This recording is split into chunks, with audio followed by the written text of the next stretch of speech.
Wildfires in the Island Lake region in northern Manitoba have severely impacted 4 First Nations in the area. Multiple evacuations have left their residents displaced to various communities throughout the province.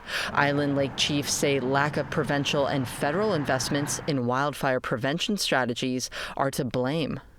The Auditor General found that Indigenous Service Canada spent 3.5 times more on response and recovery than on preparedness.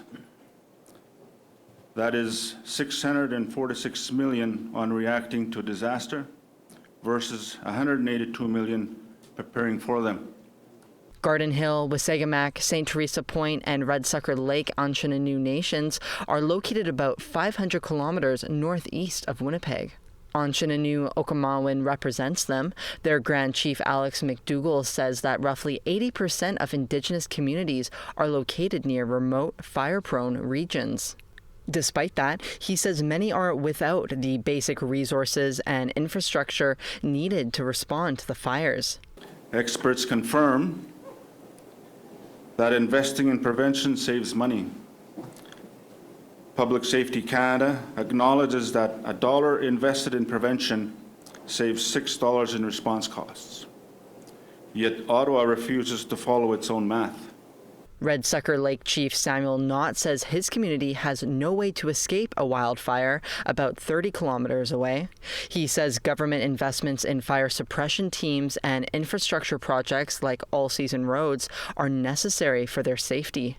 He says his community isn't underprepared, they are under-prioritized. No firefighting aircrafts or crews have been deployed as we are completely abandoned. Our people are suffering from severe smoke inhalation. Children, elders, people with asthma. We have no asthma medication available for our most vulnerable community members.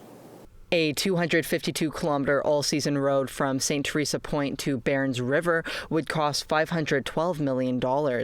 The chiefs say that project is one of more than 100 wildfire mitigation projects deemed eligible for funding across the country. The road would act as a wildfire escape route while also reducing the 4 First Nations' reliance on winter roads and airlifts year-round. Garden Hill Chief Dino Flett says his First Nation has spent almost $3 million of their own money evacuating their community twice this year.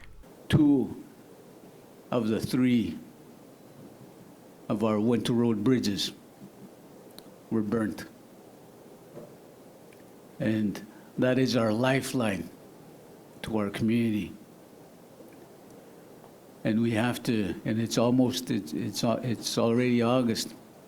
We need to replace these bridges as soon as possible. The chiefs call on the government to invest in wildfire prevention, fund eligible infrastructure projects, and build an all-season road. We are burning because budgets refuse to bend. They hope Canada will develop a national Indigenous fire strategy so this doesn't happen again next year. Sav Jones, APTN National News, Winnipeg.